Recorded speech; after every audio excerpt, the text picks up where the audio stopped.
Welcome to Essentials, where we revisit past episodes for the most potent and actionable science-based tools for mental health, physical health, and I'm a professor of neurobiology and ophthalmology at Stanford School of Medicine. Today's episode is about the biology, psychology, and practices of social bonding. From the day we are born until the day we die, the quality of our social bonds dictates much of our quality of life. It should therefore be no surprise that our brain, and indeed much of our entire nervous system, is wired for social bonds. Today we are going to talk about those brain and nervous system circuitries. We're also going to talk about the neurochemicals and hormones that underlie their function. And we are going to touch on a number of important and actionable tools that you can apply in everyday life. And I'm confident that you will come away from today's episode with tremendous knowledge about how you function. For instance, if you're an introvert or an extrovert. Why is that? Turns out there may be a neurochemical basis for that. Believe it or not, there's biology around that now. And it's excellent peer-reviewed work. Now, an important feature of biology generally, but in particular as it relates to social bonding, is that the neural circuits, meaning the brain areas and neurons, and the hormones, things like oxytocin, which we'll talk about today, and the other chemicals in the brain and body that are responsible for the process we call social bonding, are not unique to particular social bonds. They are generic. What I mean by that is that the same brain circuits that are responsible for establishing a bond between parent and child are actually repurposed in romantic relationships. Before we talk about social bonding, I want to talk about its mirror image, which is lack of social bonding or social isolation. Well, many people like time alone, but when we talk about social isolation, what we're referring to is when animals or humans are restricted from having the social contacts that they would prefer to have. And to just briefly touch on the major takeaways from this literature, which spans back 100 years or more, being socially isolated is stressful. And one of the hallmark features of social isolation is chronically elevated stress hormones like adrenaline, also called epinephrine, like cortisol, a stress hormone that at healthy levels is good for combating inflammation, helps us have energy early in the day, focus throughout the day.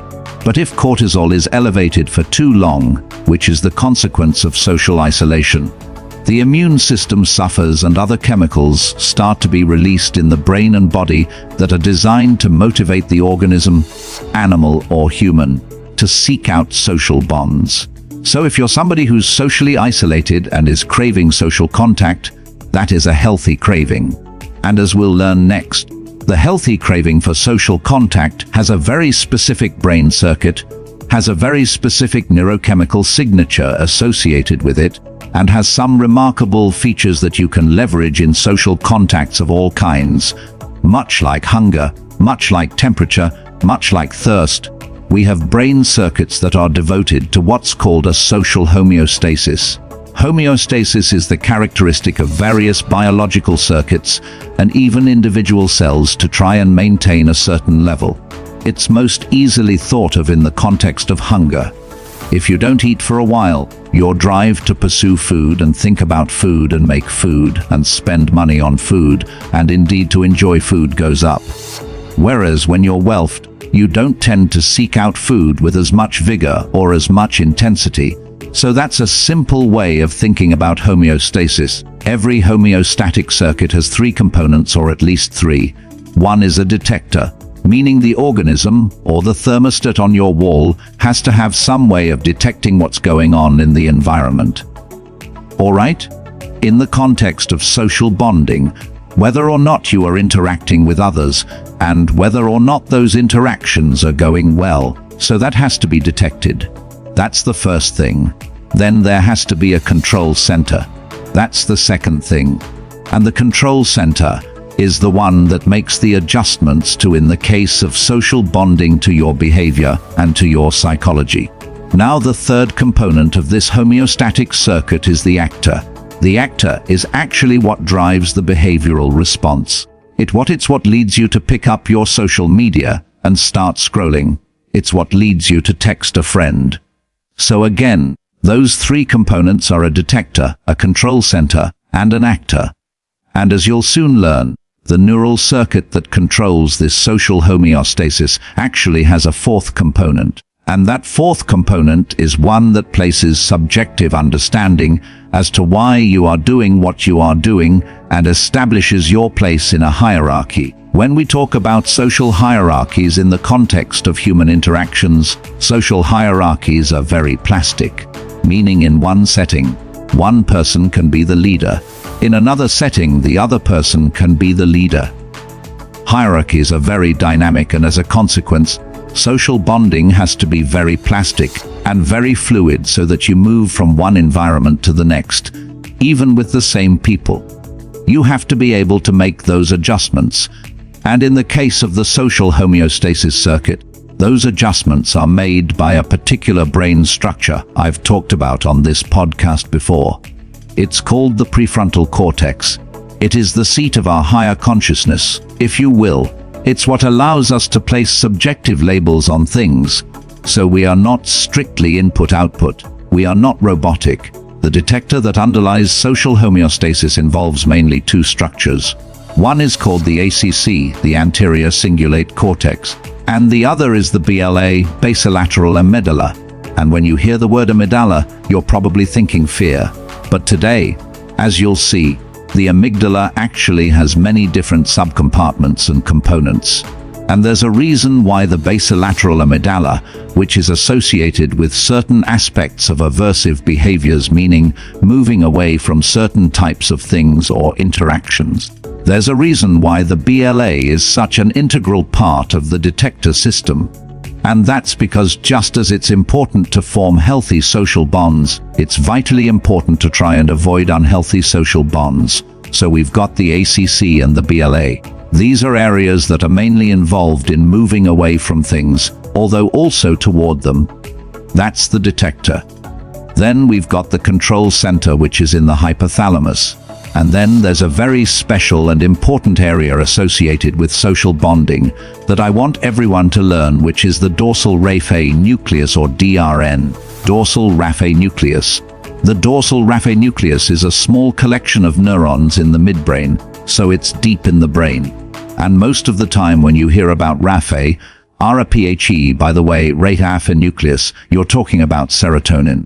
Serotonin is a neuromodulator that is often associated with feelings of satiety after eating. Basically, satisfaction with things that you already have. However, within this dorsal raphe nucleus, there is a small subset of neurons that release dopamine. Dopamine is a neuromodulator most often associated with movement, craving, motivation, and desire. This unique population of dopamine neurons in the RFP is truly unique in that it's responsible for mediating what I've been calling social homeostasis. It is the actor or the response that mediates social homeostasis. In most popular conversations about dopamine, and even in scientific circles, when you hear dopamine release, you think about reward or feeling good. However, dopamine is not associated with feeling good. It is actually the neurochemical that's responsible for movement toward things that feel good. So to zoom out and conceptualize what we have here, we have a brain area that is a detector that either will move us toward or away from certain types of experiences or sensations. We have a control center that is going to release certain hormones and neuropeptides into our brain and blood depending on the sorts of interactions that we happen to be having. And we have this response system, which is the dorsal raphe nucleus that contains dopamine neurons. If you're somebody who is accustomed to a lot of social interaction, and suddenly I take away that social interaction, you would feel kind of let down. You would crave a replacement social interaction. Okay, this is called a pro-social craving. And indeed, this is what you see in animals and humans. If you what's called acutely isolate them, which is just a fancy scientific word of saying deprive them of social interactions in a short-term basis, they start engaging in pro-social behavior. So the takeaway is that when we lack social interaction that we expect, we become pro-social. However, if we are chronically socially isolated, meaning we don't have interactions with people for a long time, we become actually more introverted. It's well established now that in humans and in animals, if you don't give them enough social interaction, they actually become antisocial. This social homeostasis circuit works in a way such that when we don't have social interactions for a very long time, we start to lose our craving for social interactions. Let's look at the social homeostasis circuit through the lens of what's commonly called introversion and extroversion.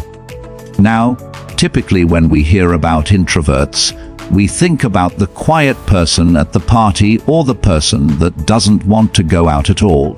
And we think about an extrovert as somebody who's really social.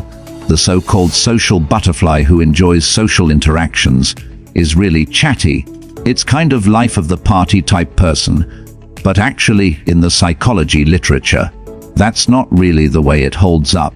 If we look at introversion and extroversion through this lens of the social homeostatic set point, and we think about dopamine as this molecule that drives motivation to seek out social interactions, what we can reasonably assume is that introverts are people that when they engage in certain forms of social interaction, either the amount of dopamine that's released is greater than it is in an extrovert. That's right. I said greater than it is in an extrovert.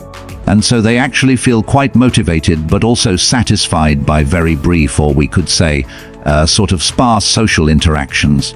They don't need a lot of social engagement to feel sad. Whereas the extrovert, we can reasonably assume, releases less dopamine in response to an individual social interaction. And so they need much more social interaction in order to feel filled up by that interaction. Now there's the fourth component of this social homeostasis circuit that I mentioned before, and that's the prefrontal cortex.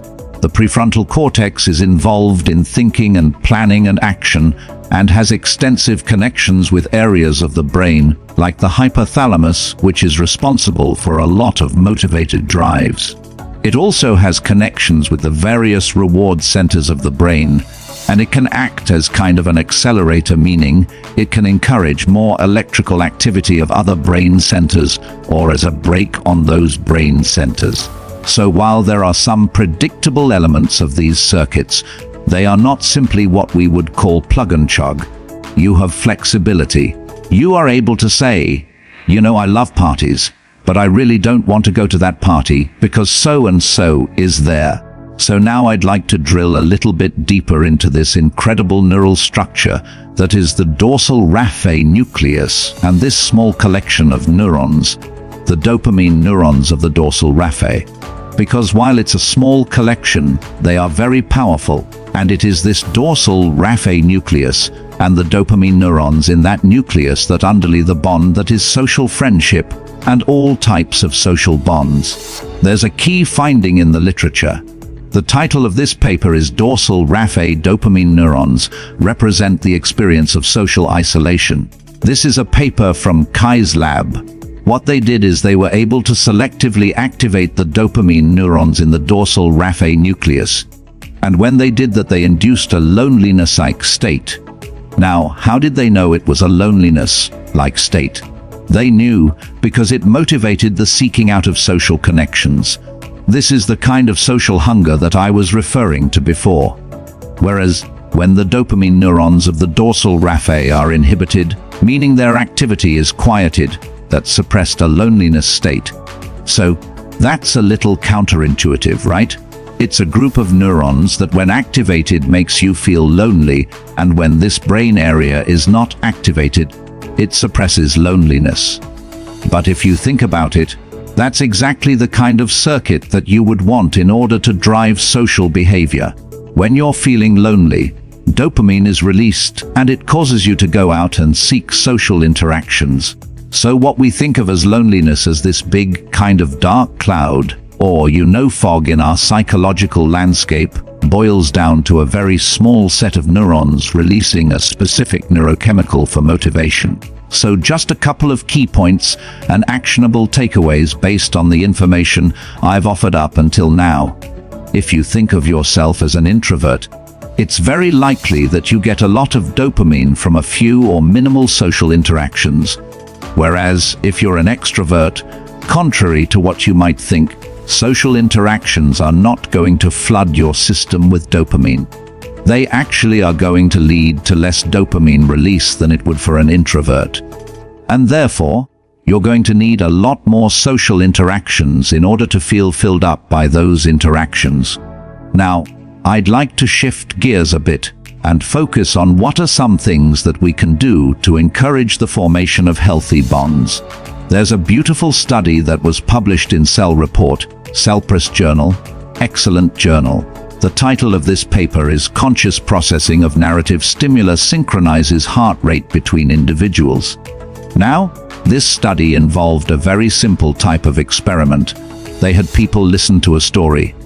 Everybody in the study listened to the same story, but they listened to that story at different times and indeed in different locations. So different people, same story, and they measured things like heart rate, they measured breathing, etc. Now, what was the motivation for doing this?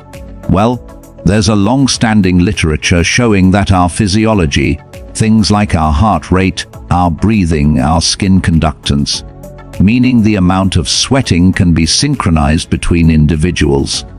And that synchronization can occur according to a variety of different things. What this study found was that when people listen to the same story, but at different times, their heart rates start to synchronize. Now, we also know from an extensive literature that the quality and perceived depth of a social bond correlates very strongly with how much physiological synchronization there is between individuals.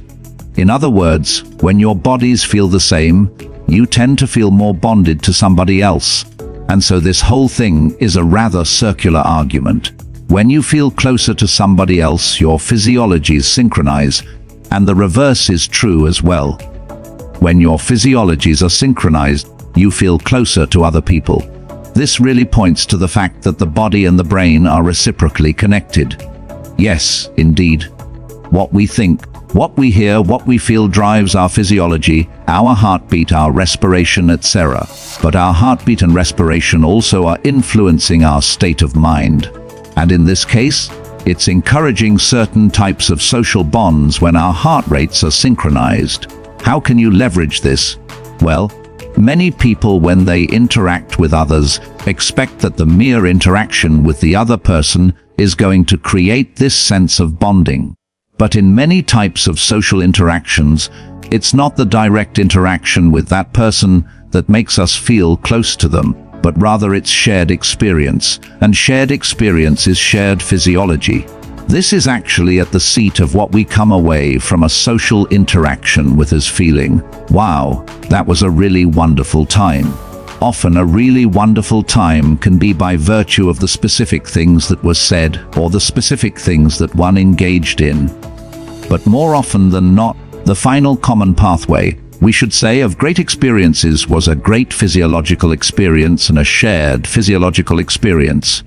Up until now, we've been talking about social bonding through the lens of neural circuits that are already established. However, these very neural circuits that are responsible for social bonding in adult forms of attachment, be it romantic or friendship or otherwise, are actually established during development.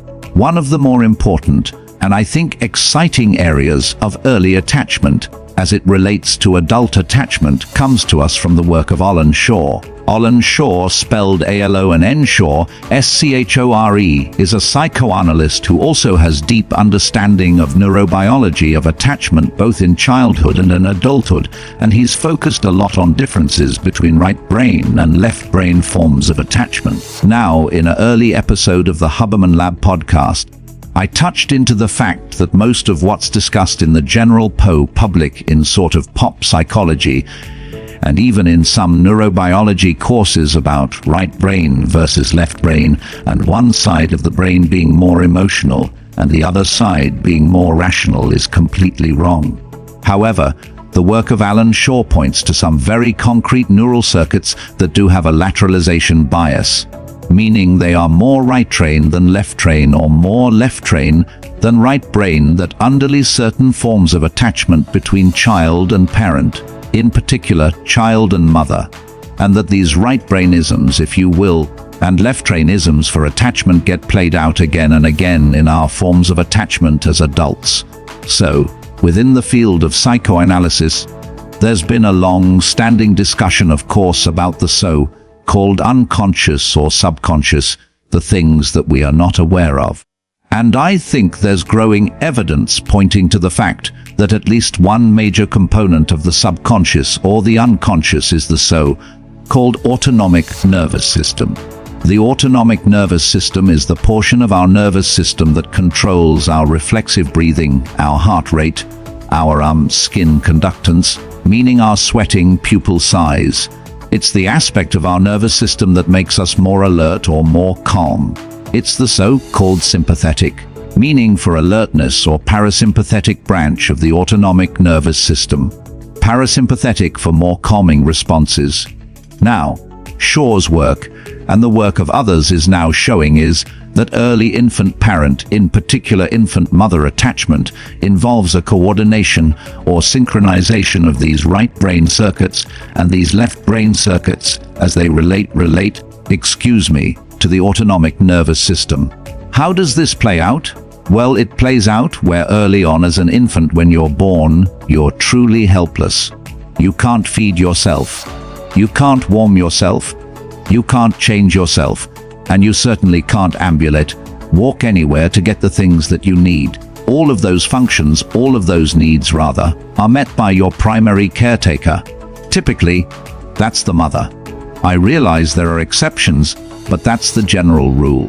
There are now brain imaging studies examining the brains of infants and the brains of mothers as they interact, and showing that the physical contact between the two, the breathing of the mother and child, the heart rate of the mother and child, and indeed the pupil size of the mother and child, are actually actively getting coordinated. In other words, the mother is regulating the infant's autonomic nervous system primarily, and the infant is also regulating the mother's autonomic nervous system. A small coop from a baby or a cry, which is a stress cry from a baby, will definitely regulate the autonomic nervous system of the mother. Now, as we get older, there's another system that starts to come into play in parent-child interactions, and this also comes into play in sibling interactions and so forth.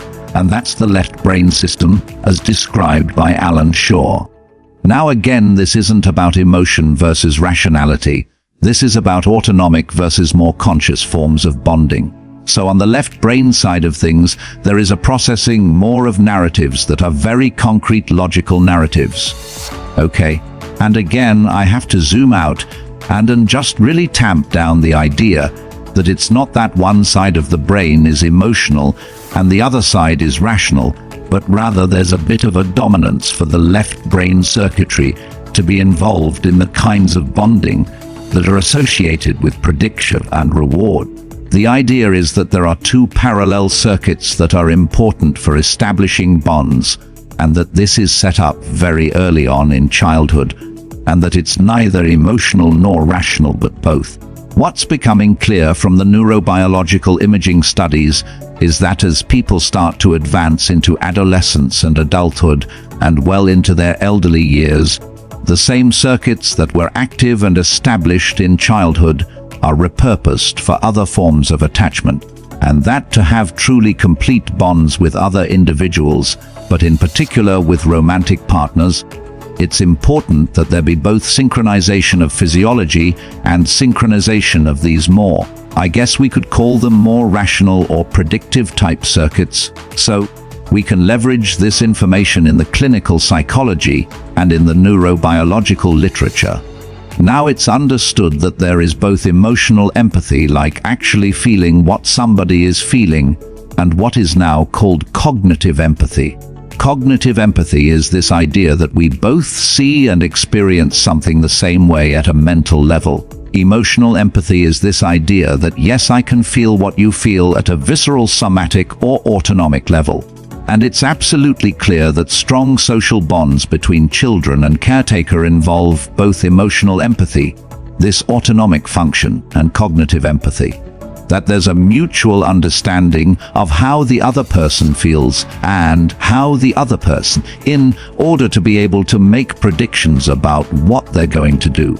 Now, it's also very clear based on the emerging literature that romantic relationships, and to some extent friendships, although friendships have been explored a bit less in the literature, that emotional empathy and cognitive empathy are both required in order to establish what we call a trusting social bond. So, for those of you that are seeking to establish deeper bonds or bonds of any kind, it's important that you think about synchronization of bodily states. We talked about that earlier, and synchronization of cognitive states. Now, that doesn't mean you have to agree on everything. In fact, oftentimes people who feel very close to one another cognitively and emotionally argue about all sorts of things and disagree about a lot of things. But the point isn't that there be total convergence of opinion or stance, but rather that we understand how the other feels, and we believe that they understand how we feel, that we understand how the other person thinks, and that they think that we understand how they think. So it's a reciprocal loop between two people that involves this cognition and involves emotion, and it's grounded, as Dr. Shaw has pointed out, in our earliest forms of attachment. And that makes perfect sense, because the same sorts of circuits that are responsible for social homeostasis, the kind of right brain and left brain circuits that are responsible for infant-mother attachment, and then later for more intellectual or predictive type attachments between child and caregiver, are the exact same circuits that we superimpose into all other types of relationships throughout the rest of our life. And I should just mention that for those of you that might be thinking that you had a less than satisfactory infant caretaker interaction or form of attachment, you are not alone. And in fact, much of the work that Dr. Shaw focuses on is about how those early circumstances can be understood and rewired toward the development of healthy adult attachment. One of the key themes to understand about biological processes is that they often work on short time scales and longer time scales, and up until now, we've mainly been talking about the stuff that happens on short time scales. So, the kind of synchronization of heart rate or activation of a given set of neurons that dump some dopamine and causes us to seek out a more social interaction or less, for instance. But every biological circuit and function needs to have long-standing effects as well. And typically when you're thinking about long-standing effects in the brain and body, you start looking towards the hormone system. So if ever there was a hormone or hormone-like molecule that's associated with social bonding, it's oxytocin. Oxytocin is involved in social recognition. That's right. When you see people that you consider your people, your team, your group, your friends, oxytocin is released even if you don't come into physical contact with them. Oxytocin is also associated with pair bonding.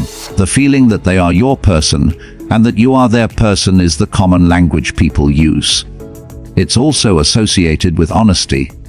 Believe it or not, there are experiments that show that if people receive oxytocin through an inhalation spray, that they will be more honest and forthcoming about certain things. The main types of interactions that release oxytocin at high levels are, first of all, that the interaction be between individuals that see each other as very closely associated, right? Oftentimes they're in close contact. Oftentimes they are from the very body of the other. And so the amount or the amplitude of oxytocin release tends to scale with how closely associated individuals are. Just the sight of one's baby or smell of one's baby can evoke oxytocin release, and vice versa from the mother. Physical contact, even more so in romantic partners. Physical contact, even the sight of a picture of a partner, can evoke oxytocin release and sexual desire, also trust. And it's important to point out that that feeling of connection is of the autonomic type that I was referring to earlier, all Shaw's work, that it's not of the we think about things the exact same way, we agree on everything. Now it's more of that they're physiologies, but the point here is that there's actually a hormonal glue between individuals, Tamake infant, romantic partners, and so on, and that hormonal glue is easy the and as Romonda Zincron that feels nice. Angry worlds is moral quality. We've covered a lot about the biology and indeed the neural circuitry and neurochemistry and neuroendocrinology of social bonding. I want to make sure that I highlight the key features that go into any and all of your social bonds. First of all social bonds have the potential to include both what we called emotional empathy and cognitive empathy. And so if you are interested in establishing and deepening social bonds of any kind, it's important that you put some effort toward this thing that we call emotional empathy, which is really about sharing autonomic experience. Emotional empathy and the synchronization of autonomic function, heart rate, breathing, etc., can be best accomplished by paying attention to external events, in particular narrative, story, music, perhaps sports or other types of experience as an external stimulus to drive synchrony of those internal states. The other aspect of forming deep bonds is cognitive empathy. Again, cognitive empathy is not about agreeing on things or viewing things the exact same way. It's about really gaining understanding of how somebody else thinks about something, really paying attention to that, and then paying attention to how you think about and feel about something. Now, we also talked about introversion and extroversion, and I'd like to try and dismantle the common misperceptions about introversion. Extroversion, because when we look at the neural circuitry, as you recall, introverts are not people that don't like social interaction. It's just that they feel filled up or sad by less social interaction than would be an extrovert. And that's because, at least according to the social homeostasis circuit model, they actually get more dopamine from less social interaction, whereas extroverts get less dopamine release from an equivalent amount of social interaction. So for those of you that feel as if you're an introvert or extrovert, or that know introverts and extroverts, it's not about how verbal people are. It's not about how much they seek out social interactions per se. It's about how much social interaction is enough for the given person. Now, the whole reason for providing this framework, this biological circuitry at sea, is not to simply put a reductionist view on things that you already realized and knew, but rather to give you some leverage points to understand how is it that you form social bonds. How is it that you might be challenged in forming certain types of social bonds, and to think about entry points to both establishing and reinforcing social bonds of different kinds. Hopefully, it will also give you insight into why breakups, whether it be between friendships or romantic partners, can be so painful. A breakup of any kind involves both a breaking of that emotional empathy and that cognitive empathy, and indeed, it has a neurobiological and hormonal underpinning, right?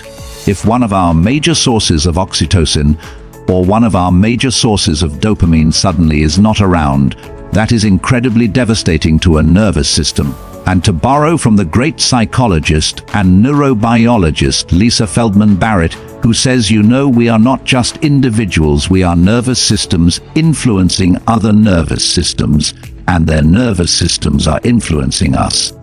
I think that's the right way to think about it. So it should come as no surprise that breakups of various kinds are very challenging regardless of what underlied that breakup, whether or not somebody moving or an actual decision of one person to leave the relationship, or both, etc.